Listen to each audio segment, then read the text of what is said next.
He ate breakfast with Pope St. John Paul II, joked with Mother Teresa at the airport, and dealt with corrupt Vatican sources. BBC's longest-serving foreign correspondent, David Willey, worked as a Vatican journalist under 5 popes. Now 93 years old, with half a lifetime of Vatican knowledge, he shared some stories with me that only someone who has witnessed the story from within the Vatican could tell. Mr. David Willey OBE, thank you so much for doing this interview and inviting us to your beautiful home in Trevignano Romano. Before we get to the important stuff, I must ask, is there anything that you miss about living in the UK? Yes, I miss the language, I think, because I still, after half a lifetime, lived in Italy. My native language is English. You joined the BBC as a Vatican correspondent in the early 1970s. Your role ended up spanning over 5 very different pontificates. Why did you decide to become a Vatican correspondent? And did you ever imagine that you would be doing it for so many years? Never. I was brought up as a Catholic, but I had no idea of what Rome was like until I visited it as a student. And for me, the Vatican, St. Peter's in Rome, was a spectacle. It was almost operatic. I saw the reigning Pope as a sort of mythical figure carried on his gestatorial chair high above the crowds, with flunkies wearing ostrich plumes in their hats accompanying him.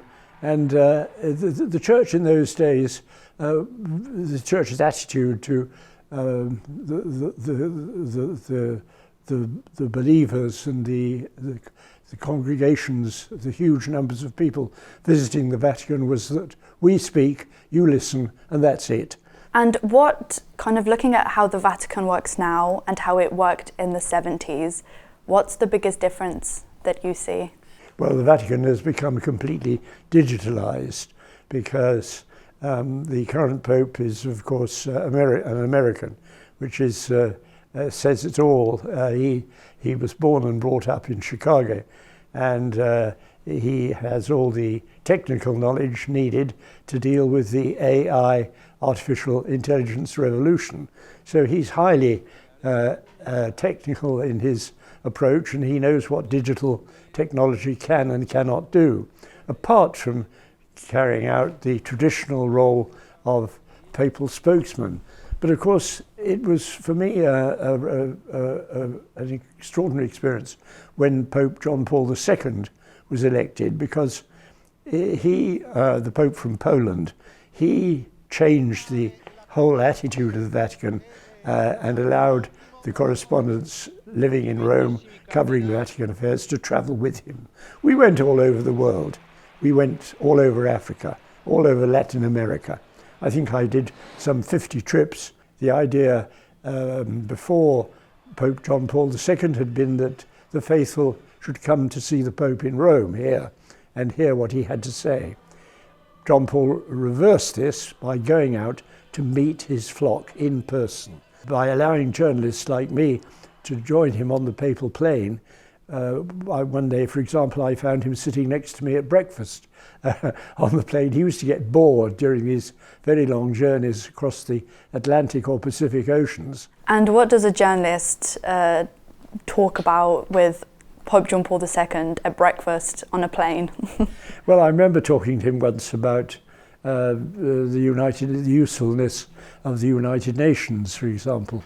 He had some quite interesting things to say. Did you ever feel during these trips, during the meetings with him, that he was an extraordinary person, that he would make history? Well, it did occur to me that this might take place, and I felt a certain aura surrounding him every time I saw him or met him on the plane or saw him operating. He did seem to have a special aura about him.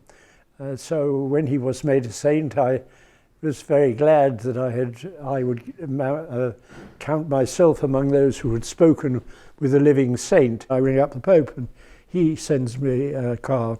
So you also wrote a book about St. Pope John Paul II called God's Politician, because he was arguably one of the most political popes in modern times and also in history. He was one of the leading voices in helping Poland come out of communism. And many people say that the Pope or the Church shouldn't get too involved in political issues worldwide. But from your experience, do you think that the Vatican has a responsibility in tackling political issues? I think the Pope tries to avoid saying anything which is going to be politically sensitive. Clearly, the role of the Church is not in local politics, but in giving a moral guide to Catholics in wherever they happen to be living. But of course, inevitably, the international politics does intrude, and the Pope feels, for example, the present Pope feels he has to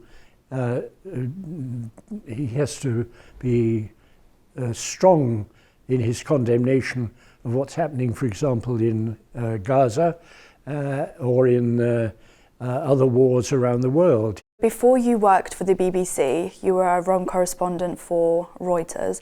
Do you want to kind of tell me, how does a journalist who has just moved to Rome, is getting to know the Vatican, how do they kind of get the inside, the ins of what's going on, the connections? Well, this was in the 1950s, long before the sea change which took place with the Second Vatican Council. But for example, I remember I sat in the Reuters office and received telephone calls from a certain Signor Bartoloni, who was a high-ranking official in the Vatican, and we depended upon him for the latest news about the Pope's state of health, because in that time he was ailing and it was expected that he would die, which he did quite shortly after I left. But it was agreed with him that on a Monday, if the Pope died on a Monday, Reuters would get the news first of his death. If it died on a Tuesday, it would be the Agence France-Presse, the French news agency, and so forth. And on Wednesday, it would be one of the American news agencies, Associated Press. On a Thursday, it would be United Press, and so on. And all these agencies were in fact paying Mr. Signor Bartoloni for giving them the latest news. And on a regular basis, he used to call up the Reuters office instead of Reuters having a direct contact with the Vatican. They had this indirect contact, which meant that, for example, I remember on Easter Sunday morning, I was asked to go to a bar opposite the main entrance to the Vatican to pick up a text of the Rome speech, because as far as the Vatican was concerned, they only issued texts of speeches after delivery. You couldn't get an advance text, which of course all journalists depend on when they're analysing papal speeches. How was that allowed? That was how the system worked. The changes wrought by Vatican II were extraordinary, in the sense that a whole department was set up in the Vatican dealing with relations with the media.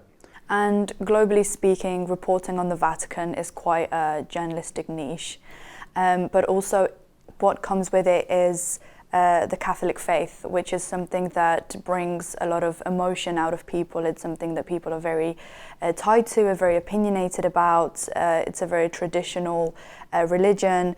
How do you kind of keep a journalistic distance when reporting on issues that move people so deeply? Well, I always treated reporting for the Vatican as a secular matter rather than a religious one. Although I explained I was born and brought up as a Catholic, I'm not a practicing Catholic today, but I have the greatest respect for the Catholic religion and still find inspiration and pleasure in covering Vatican affairs, because I think the Pope and the Church has an important message in a world torn by war and discord, where people seem more interested in reporting wars and the inability to settle international disputes rather than to live together in harmony. And over time in Britain, you were recognised as an OBE. And for those back at home who don't know what an OBE is, it's a prestigious British award given to individuals for their major contributions to society. And you were given yours for your broadcast journalism. What did this award mean to you? Oh, it meant a lot. First of all, the chance to meet the Queen at Buckingham Palace, which was fun. And she gave me this medal, and we exchanged a few words. I remember I was told that you wait for the Queen to talk to you rather than to start initiating a conversation yourself. And so she came over to me and asked me what I did, and I explained, and she said, tell me, do you have many Japanese visitors here in Rome? And I said, yes, we do. We have a lot of Japanese. Well, she said, Philip and I, her husband, sit in Windsor Castle and watch the crowds outside. And she said, you know, there are so many Japanese, and I was just wondering if it's the same in Rome. So I want to talk a little bit about Pope Francis. You wrote a book about him too, called The Promise of Francis. And in the book, you focus on the kind of unexpected election of this Pope during a very controversial time at the Vatican. Was his papacy anything that you imagined it to be? It was totally unexpected. I think that the Pope from Argentina would be elected. I went to Argentina to find out a bit about him after his election.